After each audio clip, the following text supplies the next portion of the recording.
আজ দুপুর ৩টে নাগাদ ডোমজুড়ের মতিঝিল এলাকার একটি রাসায়নিক কারখানায় ভয়াবহ আগুন লাগে। দাউ দাউ করে আগুন জ্বলতে দেখে স্থানীয় মানুষদের মধ্যে আতঙ্কের সৃষ্টি হয়। কারখানার ভিতরে থাকা দাহ্য পদার্থ আগুন লেগে তা আরও ভয়াবহ আকার ধারণ করে।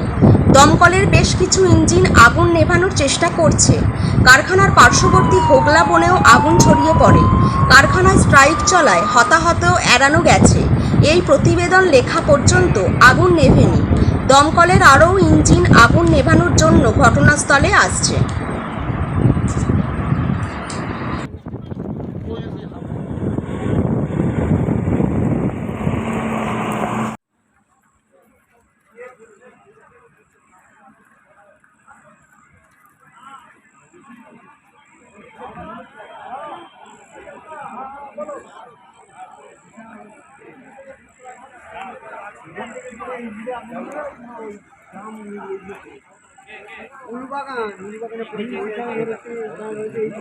এইটা পরে ধরে নিবি দাম উড়ে পড়ছে বাঁচতে পারে না, বাঁচতে পারতে হবে।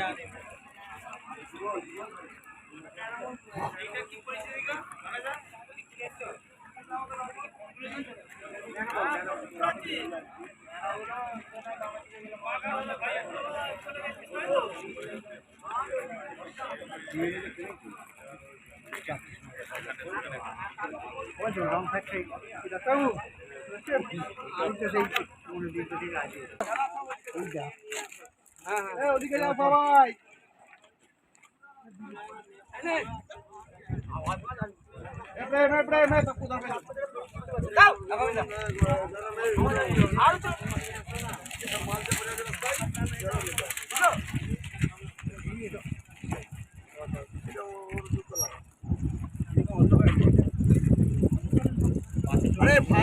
কিসের ফ্যাক্টরিতে আগুন লেগেছে? এটা হচ্ছে কেমিক্যাল ফ্যাক্টরি। ওটা নাগাদ হয়েছে? ওই 3:25 সাড়ে 3টের মতন এরকম টাইম হয়। কি দেখলেন? কী দেখলাম, গিয়ে দেখলাম আর পুরো আগুনই লেগে উঠছে, পুরো একদম ওপরে উঠছে, ড্রামগুলো উঠছে ওপরে। তারপরে লোক আগুন ভয় পেয়ে যাচ্ছে, এমন ড্রামগুলো ফাটছে। আচ্ছা, পাশে একটা কারখানা আছে, সেইখানেও লেগে যায়। মানুষ কি কোনো উন্ডেড বা কিছু না হয়েছে? না, আচ্ছা, মানুষ আপনি সব দেখে ভয়তে সব ছুটছে। ভেতরে যে কোনো সব লেবারগুলো ছিল সব বেরিয়ে গেছে। ফায়ার ব্রিগেডের গাড়ি এসেছে? ফাইভের গাড়ি 3টে এসেছে, দমদম থানা পুলিশ অফিসার এসেছে। তারা সবাই চেষ্টা করছে? হ্যাঁ, সবাই চেষ্টা করছে, আগুন লেবার চেষ্টা করছে।